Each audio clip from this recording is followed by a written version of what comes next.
2,40 € pour une belle Bourbon, c'est pas une cote de grande confiance. Et quand on sait qu'il y a des pouliches qui ont montré des moyens, ben, c'est difficile d'en détacher vraiment une plus qu'une autre. Non, on va pas y aller. Il y a une petite touche sur une Landemer qui passe de 20 à 14 €.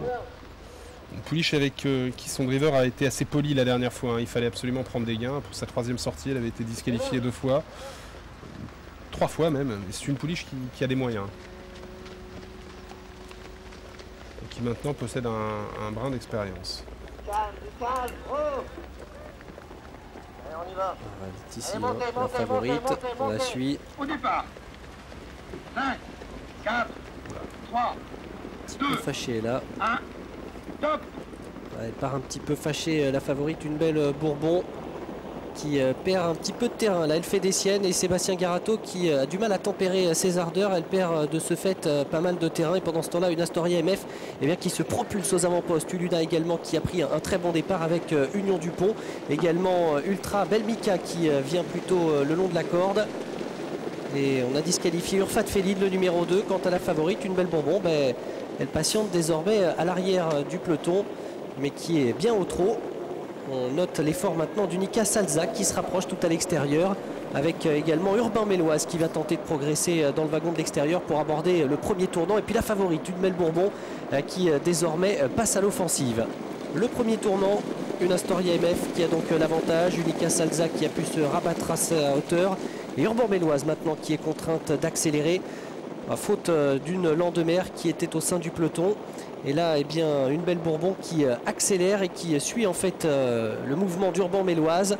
Urbain Méloise qui prend tête et corde, et une belle Bourbon qui va désormais venir à sa hauteur. Est-ce que Sébastien Garato va aller devant? Apparemment oui, puisque une belle Bourbon désormais prend le commandement. On a vu également Urienka Céloise se rapprocher très librement. Les concurrentes en vue qui finalement occupent une très bonne place. Union Dupont qui a pris après son bon départ, eh bien, patiente dans le dos des premières.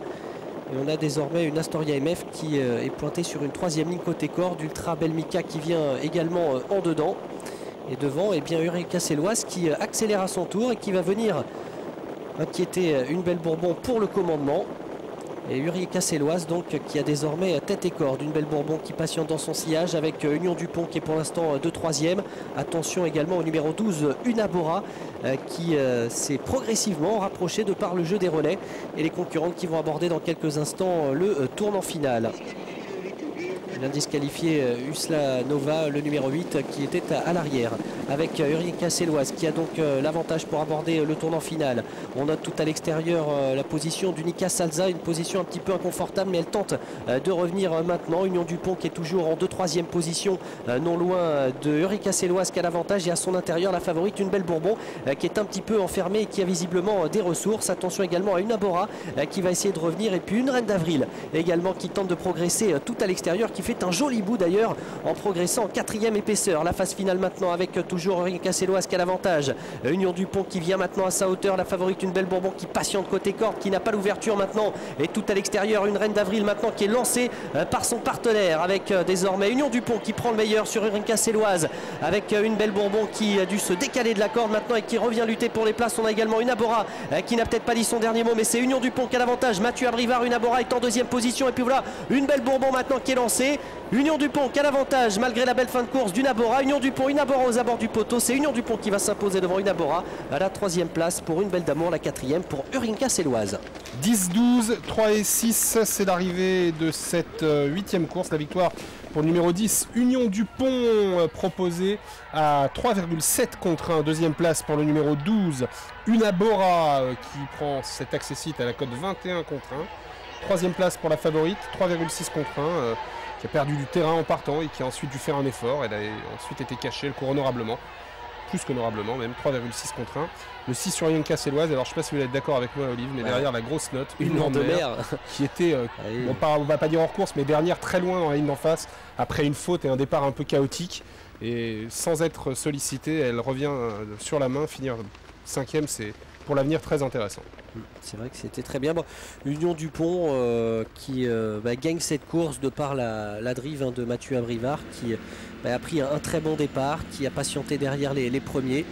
C'est vrai que là, à cet instant, Union Dupont, elle n'est pas couverte, mais finalement, le train a été quand même nettement repris hein, lorsque Jacques Bruno et Erwin Casselloise est venu prendre le commandement relayant une belle Bourbon.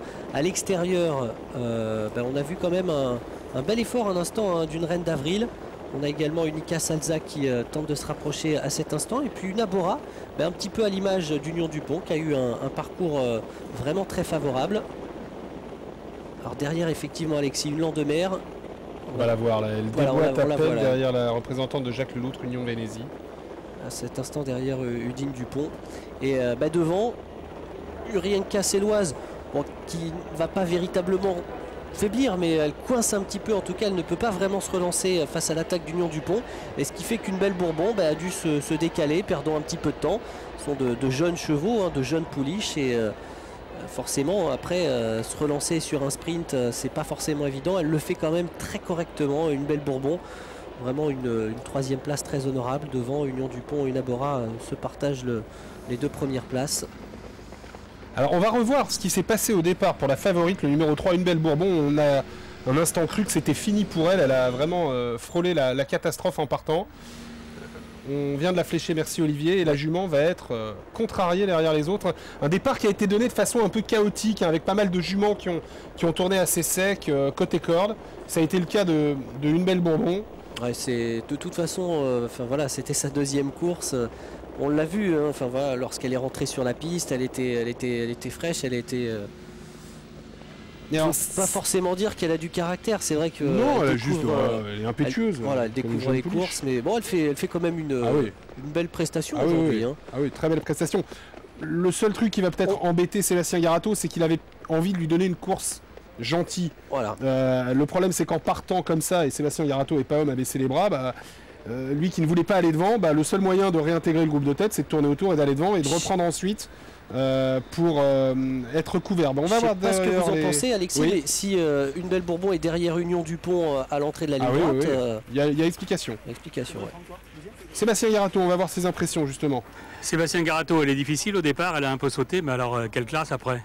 Ouais, pas difficile, non, mais aujourd'hui elle était excitée, donc je sais pas ce qu'elle avait, c'est peut-être la chaleur, mais après elle était gentille comme tout. Elle fait en tout cas une très jolie course. Vous aviez décidé de pas aller devant, mais vous êtes obligé de vous rapprocher. Ouais, et puis après j'ai laissé passer un des favoris, puis bien fini, tranquille. On peut la suivre sans problème celle-là. Ouais, voilà, c'est pas mal. Bravo. On risque de la suivre un certain moment, hein, parce que quand on voit les ascendants, les frères et sœurs, Olivier...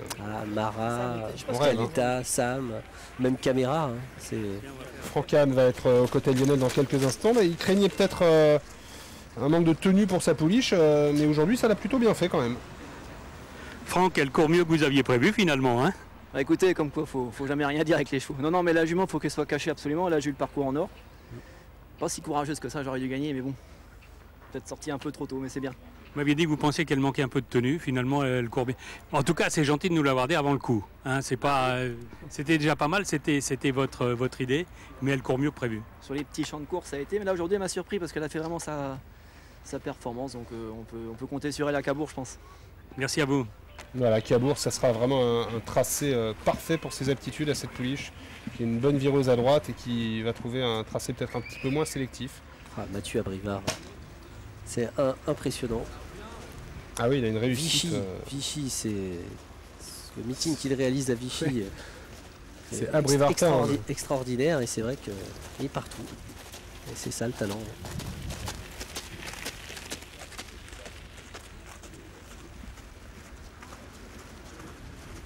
Jolie pouliche, hein, je la vois arriver là. Pouliche avec du cadre, beau modèle. Fille de Baccarat Dupont et de Jouvence Dupont, donc origine 100% rayon bien entendu. Coup de 2 pour Mathieu aujourd'hui, après la victoire avec Tanamera tout à l'heure. Mathieu qui n'aura pas de partant dans la dernière course. Hein.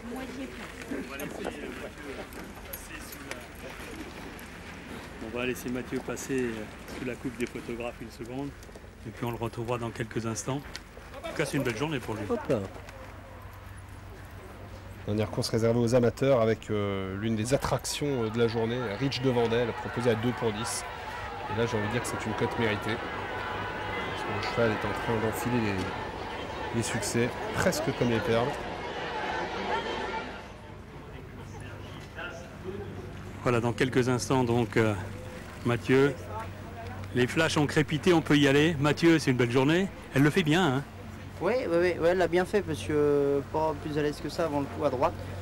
Mais bien, elle a bien démarré en ligne droite, on n'a pas été trop vite pendant le parcours et elle a quand même de la vitesse, donc elle a su faire la différence. Vous n'avez pas trouvé la ligne droite un peu longue? Parce que vous avez été quand même attaqué à plusieurs reprises. Hein.